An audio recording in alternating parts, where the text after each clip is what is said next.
Hello and welcome to Navigating to Success. I am your host, Jeff Carlton, and I am joined today by Tony Baird from the Woodshop in Spokane, Washington. Really lucky to have Tony here.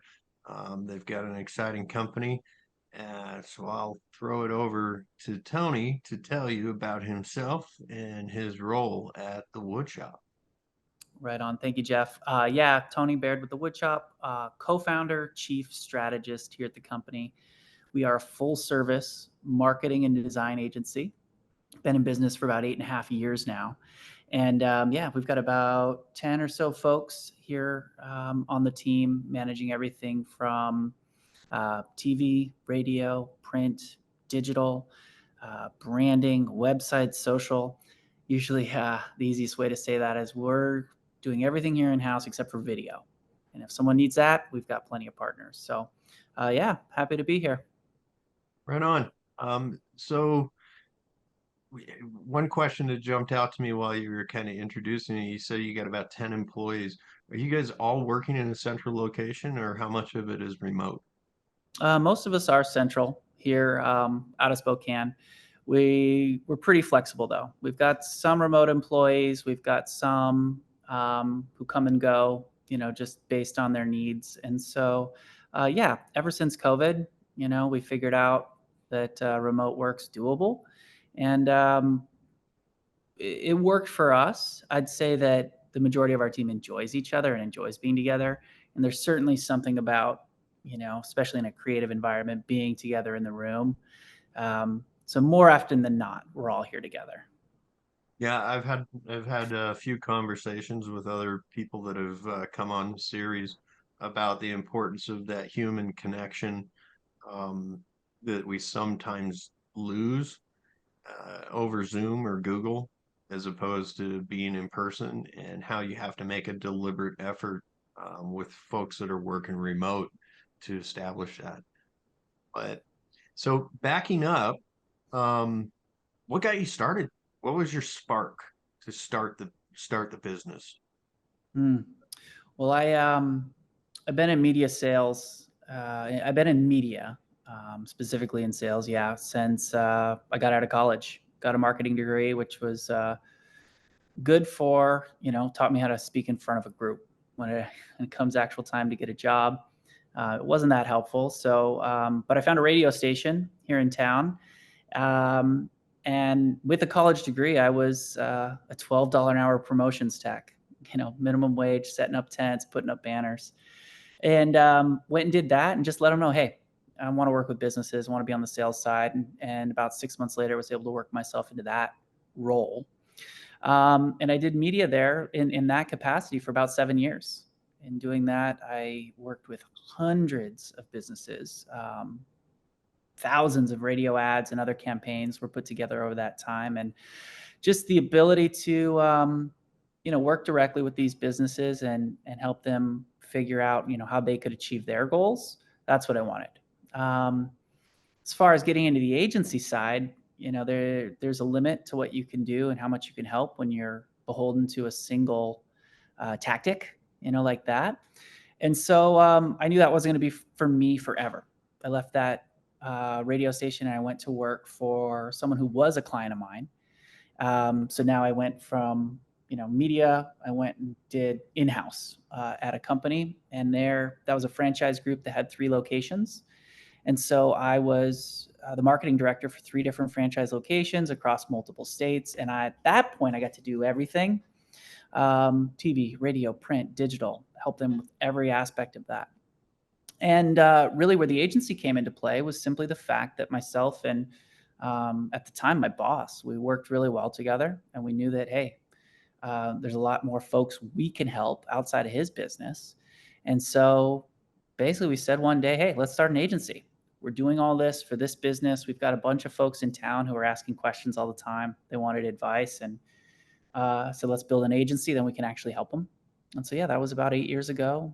Started the agency and just went back out and just started letting people know, hey, we're doing it this way now. And I'm here. I can help you out. And picked up quite a few clients from some old relationships. And there's quite a few of them actually 8 years, 8.5 years later that we're still working with. So very cool to have those folks stick with us that whole time, and it's been good. So one question as you were describing that and that part of the journey, um, how much percentage wise time do you spend managing the business and running the company as opposed to Mhm. actually working the campaigns and working with clients? To rephrase the question, how much time do you spend working on your business versus working for your business? Yeah, I not enough time on the business. It's always been that case, but the efforts over the last, as we've been growing, all of those efforts have been, hey, as we grow, continue to put people in places who can start to take on aspects of the role that I used to do. And so that ratio of time spent on the business has been growing as we've been able to scale, as I've been able to put people into that place. Um, but I still have a pretty significant role inside the business. So more than half for sure, probably 70% of my time is inside the business. And as we're working on plans for the future and looking forward, we're continuing to find ways where I can back that down. And I would suspect come 2024, I'll be able to split my time about half and half between just working on the business and then working inside it. And that'll be a that'll be a big deal for me. So that'll be cool. Yeah, so talking about future plans, do you have a strategic plan? Do you have it mapped out and written down on paper? Yeah, to various degrees. I mean, what would be a strategic plan to me might look like a napkin to someone else, but we're very fond of the EOS model, the traction model, if you're familiar with that. And that's been, we've utilized that here at the company and with a handful of clients for probably about 10 years now. We were using it prior to starting this. And so that's where the strategic build out comes from. And then myself and my partner, Jeremy, even when things get crazy, we've got a couple pieces on the calendar. Once a month we're off site for half a day, no matter what, making sure that we have time away from the business just to focus on the business itself. So there's always those pieces that let us break away from it and just make sure we're doing kind of the business side of things. And but yeah, we've got a leadership team here, and they participate in the traction model as well. So we just about 2 weeks ago wrapped up our next quarter's rocks projects. Building out our big 3-month rocks and working on some of the big picture stuff that we're able to pull them into. So all that's been pretty good, and it helps us quite a bit. Where do you see where do you see the wood shop in 12 months and 36 months? Um, well, 12 months out, we've got a handful of postings. We're hiring right now. We're growing, adding some positions. Make your shameless recruiting plug here. Yeah. Um, One of the roles you asked about working in it, the business versus working on, I mean, as in my role, a lot of my work is directly with clients. And so one of the things that we're growing into now, there's 2 of us here who manage client relationships, and we're adding a third. That's going to be a big part of my day that allows us to keep growing without myself being focused only on client relations. So that's a new position. And then we're expanding some of our other divisions as well with digital and with web. And so we've got a lot of really cool things going on there. And so we're looking for smart people who want to join the team. And But you're open to remote? we are, yeah, we are open to Right? remote, and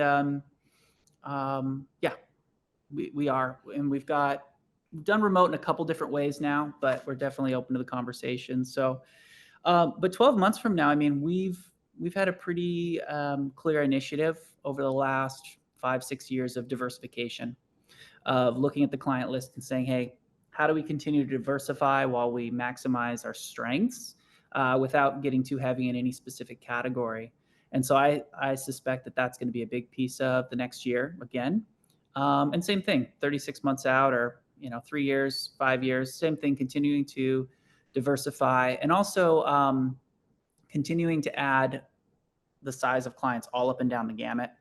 We've got we've got them, small, medium, and large, and the really big ones only come around so often. But I suspect with the work we're doing and kind of the name recognition we've been getting, I think we're going to continue to find some more of those big projects, which are always fun.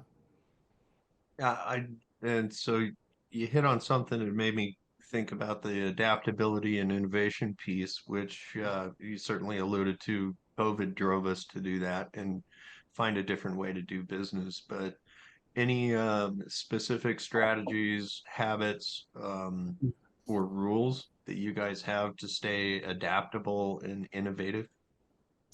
Well, one of the core values is adapt or die, and our The fact that companies. you have core values established is I that's you know, brownie points. That's awesome. We have them, and whenever I share them with folks, I always kind of add the caveat that it is more than just some words on the wall. Our team knows them and they get them, and they know why we have them. And adapt or die is the one that's probably been referenced the most.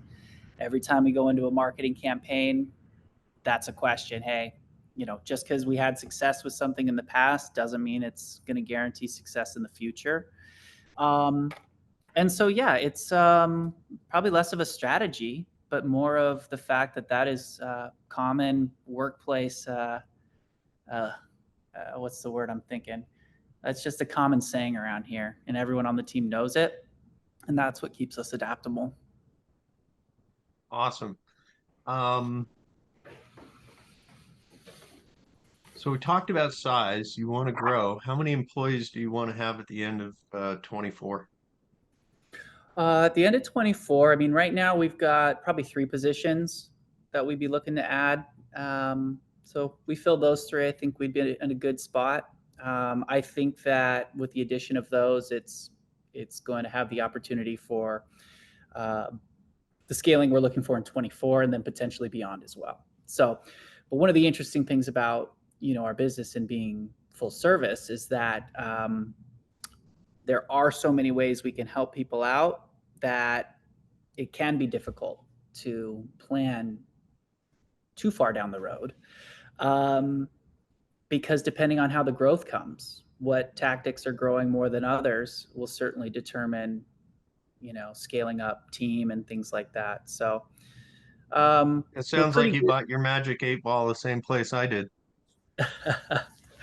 It works though. It works because as long as we keep looking far enough out in advance, we can see the direction the business is going, and we can either say, "Hey, I like that," and continue to lean into it, or we can say, "You know what? That's not going to work. It's not sustainable. Whatever." And then we can take some efforts and refocus them. Um, so yeah, it's less about putting a number, like, there's no revenue number on the wall for next year and the year after. There's no employee number on the wall for the years after. It's mostly about the long-term health of the company, which is defined by our clients having success. We keep that up and we'll be good to go. That's that's cool. It's certainly agile, which agility in the environment and the demand, because we've been in turbulent air for 3 years, Yeah. for sure. Absolutely. So you mentioned that once a month, hell or high water, you Mhm. have a half day offsite. Yeah. Um, what other techniques or habits do you have to maintain a healthy work-life balance? Hmm. Well, yeah, that's an interesting question. I think that for someone like me and my partner too, we do a lot of work for the team to support work-life balance and finding ways to make sure that they manage themselves in healthy ways. Um, but for myself and my partner, I think that this is our life. We built this thing in. We had our wives help us name the company.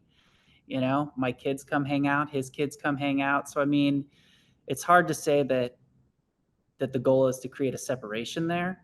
Um, I think it's less about balancing one versus the other, just making sure they work in harmony, making sure that I work if you count hours, how long I'm sitting here at this desk, it doesn't look bad. But sure, if you consider all the time my brain's at home thinking about something, then maybe I do work 80 hours a week. But I don't really look at it like that.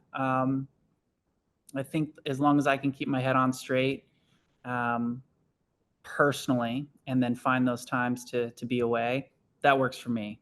I will answer this though. You said specific techniques. I got a trip coming up this week and take my boy. Actually, myself and my partner, we're both taking our kids down to Las Vegas for the F1 race, which is going to be amazing. Um, Cool. but so we're going, and we're actually going with some clients. So it's going to be kind of a work thing, but I'll put my bounce back on. For me, turning my bounce back on my email is kind of permission to I've let everybody know that I'm not going to get back to you, and that I've probably told you who to go talk to. So that's a big one for me. And then yeah, the other things there, like the offsite is great, and doing everything I can to shut down on weekends or on other times. But um, So to yeah, paraphrase it, you make a deliberate effort. You're very deliberate about preserving some personal time. yeah, yeah. That was a long-winded way to get to that, but yeah, No, but that's what a lot of people don't do. They don't even, it doesn't even occur to them to separate or find a way to combine it that still uh, satisfies that need for personal time. So that's insightful. yeah. Okay, so last question, and everybody gets this question that comes on the series. If you could say one thing to a new entrepreneur or somebody in their first year or somebody that's struggling with their business, what would it be? Hmm. Um, well, one of the things I've learned in this business and a handful of others I've been involved in, probably some of the most important things about partnerships. And so, if it's someone who's engaging in a partnership, then they got to really look at that like a marriage, I would suggest. Um, I've had good partnerships and I've had bad ones, and to Yeah, really look join at the club. yeah, to really look at, and you don't know until it's too late, but how do your values align? Um, what's your relationship, like you said, to work life balance? What is yours with your partner? I mean, you guys or gals, like you don't have to be the same, but you have to know what you're up against with the people you're working with. Because at the end of the day, employees come and go, clients come and go, all of that. Um, but I would say having a strong partnership is crucial to working through all those pieces, and making sure you can have a business that's going to last. Fantastic. Well, Tony, I won't take up any more of your time. I appreciate you coming on the series, and for everybody out there on navigating to success, I thank Tony for exploring his business journey with us. Um, and if you'd like to connect with Tony, it sounds like he's open to connections and forming new partnerships. So I hope to see you next time on Navigating to Success. Take care, all.